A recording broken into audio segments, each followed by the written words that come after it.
Hey guys, welcome back, it's Ripe again, back with more entitled neighbor stories. In today's title story, my entitled neighbor demands I give her my new house because supposedly I am a bad influence on her kids. Let's dive right into the video. The first story starts like this. It was January 2022, a new wave of the pandemic hit and it devastated the workforce in the major cities here. On average, about half the workforce for any industry was homesick for about a week at the same time. Shelves in supermarkets were not stocked because there were not enough workers to keep them full. The number of bus routes were cut in half, the list goes on. At my retail store, all but 2 of us were sick. With 2 people on staff, we could not get to everything, so we had to decide what part of the job we would neglect. Most of our revenue is from online sales, so we decided to close the store and focus on dispatching online orders. We still had to answer phone calls and emails though, so we were very stressed. This was only happening in the major cities, of course. More rural locations dodged the major disruptions. And then one day I got a call from a customer. He placed an online order the day prior, paid for express post but noticed it had not been sent. He called and asked why it hadn't been sent yet.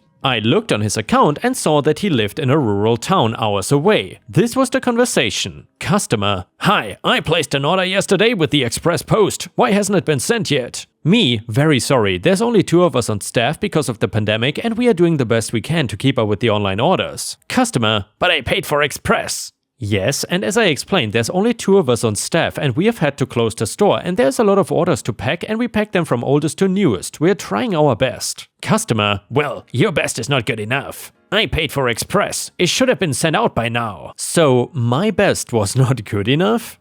What an absolute piece of work. At this point I had dealt with enough stress, so I let him have it. Me: paying for express does not mean that we pack the order faster. It means that once the courier has it, they deliver it to you faster. That extra money you spend doesn't go to me or this company, it goes to the courier. There are orders older than yours and they have priority. They have waited longer than you and it will be packed first. Customer: "I don't care, you need to ship it today." Me: "I cannot promise that. Do you have any idea what the pandemic has done to the workforce here?" Customer: "No, and I don't care. If you don't ship my order today, I promise I'll never shop with you again." I genuinely laughed out loud at that. Me: "I literally couldn't care less. It's no skin off my nose." At that point, I hung up. For the entree of my revenge, I purposely skipped his order, even though I caught up to it. It got sent the next day. The main course though, that was tasty. So what I did was, I blocked his account so he couldn't shop with us ever again. He promised he wouldn't, so I wanted to make sure that he didn't break his promise. He tried to though, and he made another account. I recognized the name and confirmed it was him through the shipping address. I cancelled the order and processed a refund. For revenge's dessert, I did something truly petty. When you process a refund, you reverse the payment made by the debit card. You can put a note in it when you do so the customer knows why that money is reappearing in their bank. The note I put was, "To help you keep your promise." And yeah, Ripe Stars, I gotta say, it would be impossible to get a better revenge on a stupid, annoying customer. And honestly, I think a lot of people in a lot of different professions don't get enough credit for the hard work they did during the pandemic while many of us were at home. So much hard work was being done and so many sacrifices being made. But anyway, let's move on to the title story. It is titled, "Neighbor Karen Demands I Give Her My New House at Gunpoint." I'd be the first person to admit that by looks alone, I did not fit into the new neighborhood I moved into. There were a lot of homes with families and small kids, and being a single guy, I'm sure that it looked a little bit weird for me to be getting a house in that area. Adding on that, I had a shaved head, big beard, and a bunch of tattoos that didn't help anything either. I can even understand my neighbor judging me and having a dislike for me based on all of these things. She took it way too far at one point though, and I knew that I had to do something about it. So across the street from me lived a woman whose personality screamed Karen the moment that I met her. She asked about my wife and kids, and when I told her it was just me living there, she looked like I had just told her I had a hobby of murdering kittens. She walked away at that point and I knew that there might eventually be a problem with her.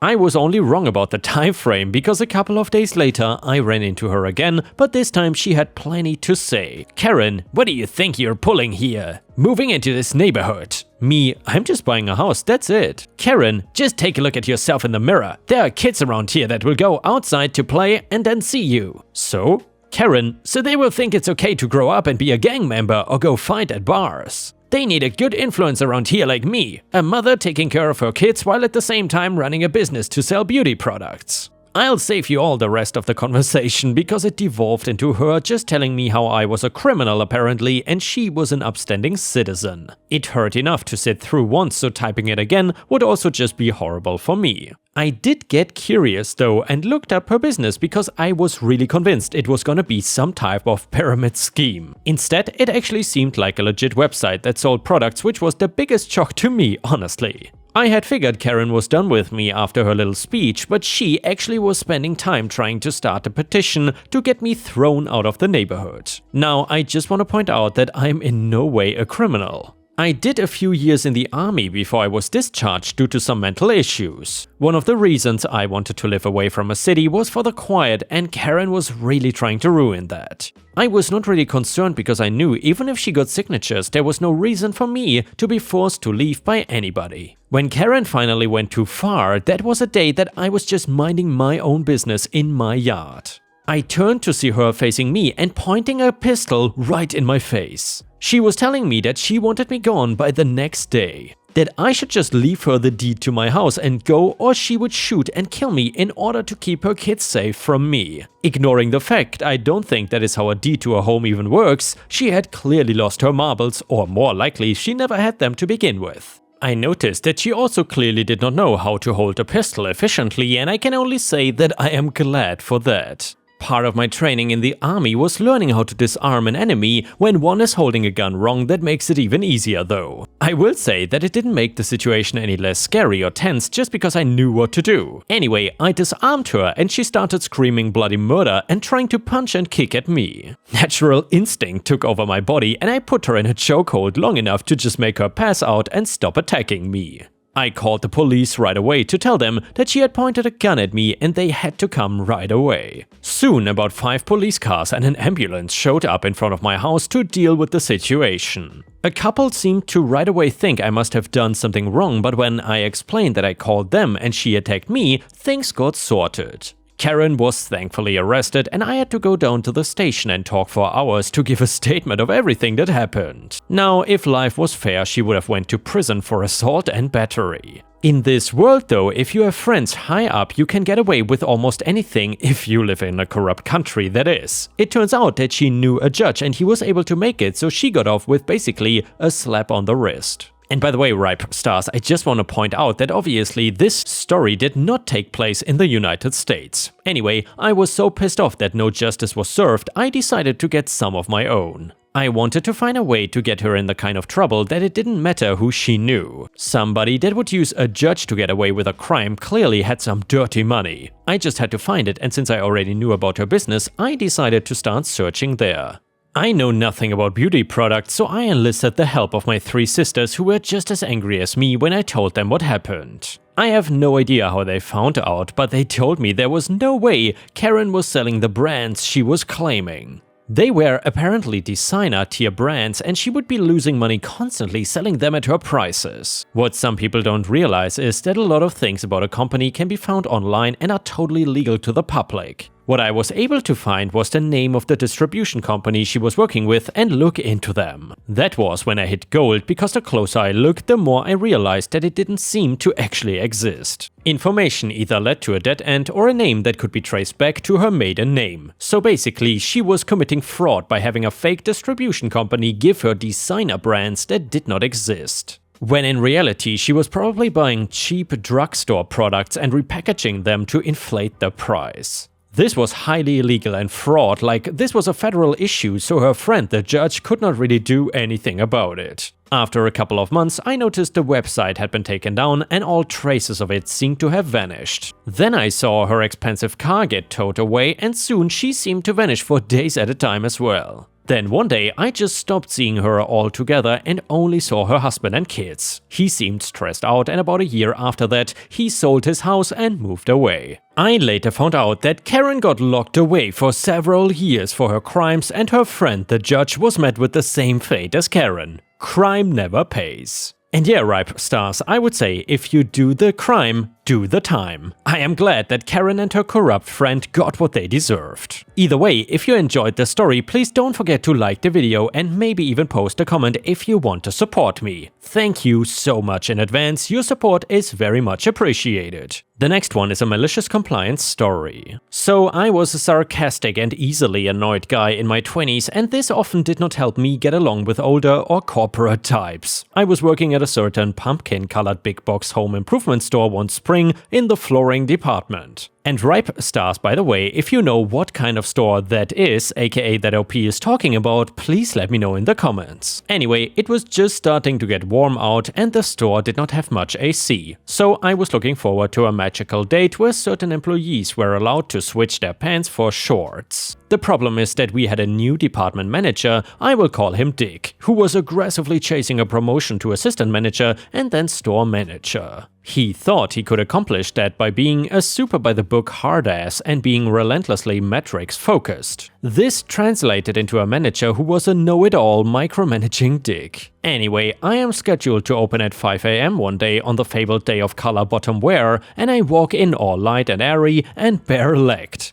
Dick, who was overnight manager the previous night, saw me and threw a fit. "Why are you out of uniform?" he asked. "I am not. I can wear shorts starting today," I proclaimed. "Not your position in your department. Who told you that you could?" he retorted. "The employee handbook and SOP? I can show you if you don't believe me," I offered. "I know the SOP and your department doesn't get to wear shorts. That's only garden. Go home and change right now," he demanded, face getting redder from my defiance. "Okay, Dick, if that's how you want to play it, I'll be back in an hour." I sighed. "Maybe the loss of an hour of pay will teach you something." So I know better. The reason I know better is because I'm one of the weirdos who actually read the entire standard operating procedure document, the employee handbook, which is actually just a subsection of the SOP, and I really hate being wrong, so I checked the SOP before doing anything different day to day. In my store, the SOP was like invoking God. If the SOP said so, that won every single argument. So anyway, I go home, change into pants, but bring my shorts back to work with me.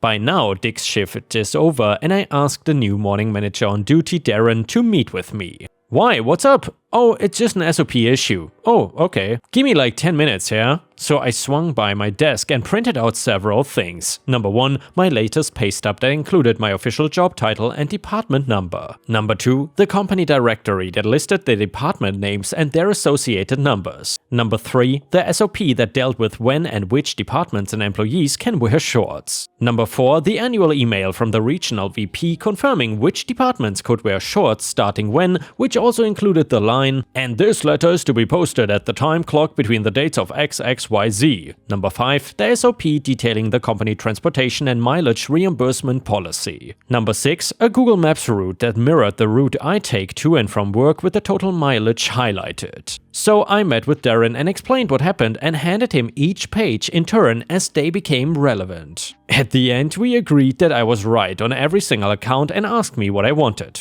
Number 1, I want the time. That I was turned away before I could clock in, so I want to be paid starting at 5 AM. Feel free to check the CCTV if you want to confirm when I arrived. Number 2, I want the mileage because Dick sent me on an essentially company errand with my own vehicle through no fault of my own. Number 3, I want this letter posted at the clock like it says it's supposed to be. And number 4, I want you to talk to Dick about this because I told him this was the SOP before he sent me home. Number 5, I'm changing back into my shorts. All of that sounds more than fair. Get the paperwork for the clock adjustment and mileage to me today and I'll sign it. The letter mysteriously went missing from the time clock the next day, but I replaced it every day until I happened to see Dick angrily snatch it off the board and throw it away. I reported that as well and the letter stopped going missing. He didn't talk to me much and I was transferred to another department a month later, so all in all win-win I think. And here, ripe stars, for me it is just satisfying to see employees get revenge on their entitled bosses that always think they are in the right. If you have ever gotten revenge on your boss or manager, please let me know about it in the comments because I would love to hear your story. And now let's move on to the next story. It starts like this. This one is titled Revenge on Abusive Mom. It's a rough story to start, so I will just go chronologically. The first example of how evil she was, my older brother told me. Back when I was really young, my dad was in the army and managed to score some leave, aka vacation time, from Desert Storm to surprise my mom for her anniversary. When he knocked on the door, all my mom said was, "Why aren't you dead? I need the money."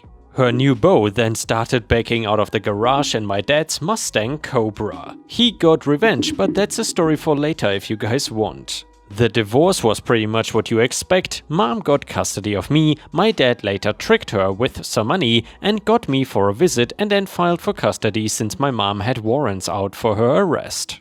A few years later, my dad remarried to your typical evil stepmother who doted on her daughters and hates her stepson. For example, for Easter, my stepsisters got huge baskets of candy and chocolates, a couple toys, etc. I got an old soup can with my name painted on it poorly that I could use for pencils. This witch managed to talk my dad into sending back to my mom, and here the story begins in earnest. Where my mom was living was an old 2-bedroom, 1-bathroom house. My sisters shared one room, my mom and stepdad shared the other. My brother got the whole basement and I got a room so small that I could touch fingertip to fingertip each wall, and it was double that long. I had a curtain instead of a door. I got nothing and I really hated life there. I was one of the only few white kids at school, so I got beat up a lot for being white. It was a low-income area in Michigan, so I was the one who always had to shovel, rake, mow, and then my mom would rent me out to the neighbors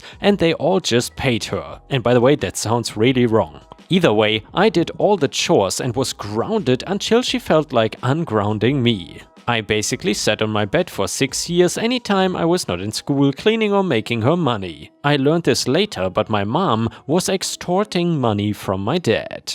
She would demand $3,000 for a school photo and he willingly paid $700 a month in child support even though there was no need to. He worked in the oil field business after he retired on a corporate board. She would make stuff up like, "Our car broke," etc. and demand money. My dad had to fork over $12,000 for me to go visit him for a week. He could not take me in at the time, he was not home enough, lots of travel, and he was single, but I found out he was sending me Christmas and birthday gifts every year, and I later found out from my brother that she pawned them all. He bought me a brand new Game Boy Color, which was promptly taken away because I was grounded. She pawned that too. She would often hit me for stupid reasons, like when I once put the dishes away a bit damp or if I managed to get a chocolate milk from the school cafeteria. Once I got fed up and pushed her, she called the police and he chided me. In short, it was just hell. Meanwhile, my sisters got upgraded to a private school and lots of amazing toys. She took custody of my grandfather, who had MS from the waist down and could not even use the bathroom by himself. She got power of attorney and took all his money and blew it, as well as taking half his pain meds like Vicodin and giving them to my brother to sell. This will be important later. Kind of. Now for the revenge part, this is gonna be a bit long, so I apologize in advance. In my junior year of high school, I got to working in the library. My teachers were amazing and supportive and knew my situation. I got my dad's email and we started planning. He figured once I finished high school, he would personally come up and get me. Finally, when my mom decided to have a graduation party for me, complete with inviting her, all her friends and none of the like, 2 people I could call a friend, a couple days before my graduation ceremony. About 2 hours before the party was gonna start, my dad pulls up. I invite him in and he looks around, looks confused. He leans in and asks me, "Where is she?" I point. She was right in front of him lying on the couch. He screwed up his face and said he would wait in the car. While I was gathering all my stuff in a single garbage bag, my mom finally realized who this stranger was and lost her mind. She tried everything from bribing me with NASCAR tickets, I hate NASCAR but she liked it but I knew she didn't have any, to physically obstructing me. She had pulled out all the stops for this party, spending a couple thousands and lots of time cooking, making me cook. I get outside, throw my stuff in the truck and we take off. Side story, we get halfway down the street and my dad has to pull over. He laughs uncontrollably for a while. I asked him what's up, and in his Texan accent says, "Boy, when I was a kid, I always wanted to marry a movie star." I just did not think it would be Jabba the Hutt. Evidently, they did not recognize each other at first. She put on a lot of weight after they divorced. We get to his place and then it starts. I get updates from my sister-in-law. The party was effed.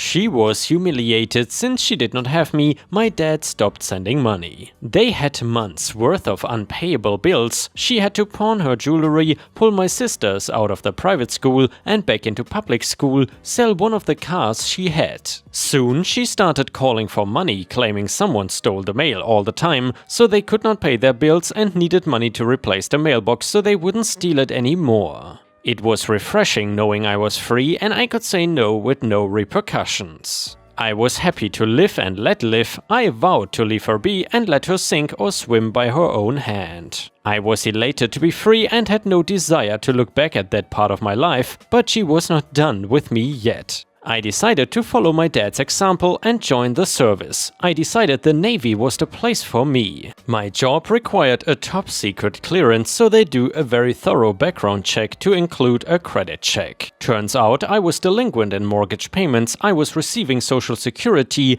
and I owed a power company a lot of money among other credit card debts. That woman stole my identity and ran me into debt since she couldn't get any more money. I knew about identity theft, it just never occurred to me that a parent has everything they need to do so. This simply could not stand. After I finished basic training and my technical school, I spoke to my chief supervisor. The chief was awesome. She managed to wrangle me a temporary assignment to a recruiting station in my old town where my mom lived so the Navy would buy my plane tickets. I spoke to the police and filed a report. One by one I managed to clear most of the debts from me and sent all the debt collectors after her. Then I made a visit to the Social Security office. I was in uniform at the time and spoke to a clerk about how I was somehow getting payments when I never got anything. She looks up the account and boom, my mom was here. She claimed that I was permanently mangled and disabled in an accident and I was physically unable to sign, giving her permission to cash my checks. The clerk read that last part out slower as it dawned on her that I was clearly more than able. She opened a case. For the monolithic bureaucracy that was the government, they move pretty fast when someone is stealing money from them. Turns out when they went to investigate, she had already skipped town. They issued warrants for her arrest and she is on the run. So this was 10 years ago and evidently my brother found out that not only am I doing great, I am very successful in fact.